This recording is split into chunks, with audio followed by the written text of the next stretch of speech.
जब अधर्म और अहंकार बढ़ जाता है, तब भगवान धर्म की रक्षा के लिए अवतरित होते हैं। यही कथा है नरसिंह अवतार की। सतयुग में असुर राजा हिरण्यकश्यप ने ब्रह्मा जी से वरदान पाया कि कोई देव, मानव या पशु उसे मार न सके, न दिन में, न रात में, न घर में, न बाहर। इस वरदान ने उसे अहंकारी बना दिया। उसका पुत्र प्रहलाद जन्म से ही भगवान विष्णु का भक्त था। गर्भ में ही नारद मुनि के उपदेश से उसे भक्ति प्राप्त हुई थी, पर यह भक्ति उसके पिता को असहनीय थी। हिरण्यकश्यप ने आदेश दिया, सिर्फ मेरी पूजा होगी। राजसभा में उसने गर्जना की, प्रहलाद, मेरी भक्ति करो। प्रहलाद ने हाथ जोड़कर उत्तर दिया, पिताश्री, मेरे आराध्य तो भगवान विष्णु हैं। यह सुनते ही हिरण्यकश्यप का क्रोध भड़क उठा और यहीं से शुरू हुआ अहंकार और भक्ति का संघर्ष, जिसने जन्म दिया नरसिंह अवतार को। हिरण्यकश्यप ने प्रहलाद की विष्णु भक्ति मिटाने के अनेक प्रयास किए, पर उसका विश्वास अडिग रहा। गुरुकुल में पूछा गया, किसकी पूजा करनी चाहिए? प्रहलाद बोला, सभी के स्वामी श्रीहरि की।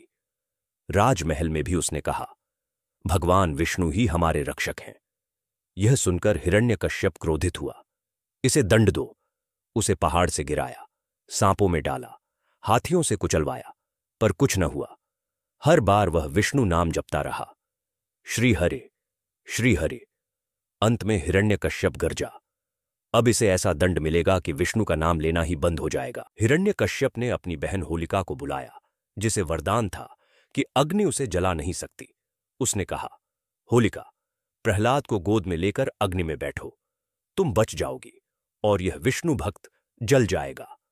होलिका बोली, आज इसकी भक्ति का अंत होगा। विशाल चिता सजाई गई। प्रहलाद शांत भाव से भगवान का नाम जपते हुए बैठ गया। होलिका ने उसे गोद में लिया और अग्नि प्रज्वलित हुई।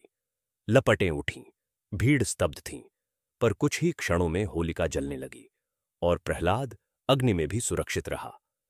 हिरण्यकश्यप क्रोध से कांप उठा, अब बहुत हुआ, अब मैं स्वयं इसे समाप्त करूंगा। और यहीं से शुरू हुआ वह क्षण जब स्वयं भगवान नरसिंह को अवतरित होना पड़ा। हिरण्यकश्यप ने स्तंभ पर प्रहार किया, स्तंभ फटा, महल कांप उठा और गर्जना के साथ प्रकट हुए नरसिंह, न मनुष्य न पशु, वरदान की सीमाओं के बीच का दिव्य रूप। देवों ने पुष्प वर्षा की, दैत्य भय से कांप उठे। नरसिंह ने गरज कर कहा, अधर्म का अंत होगा। हिरण्यकश्यप ने वार किया, पर नरसिंह के नखों के आगे सब नाकाम रहा।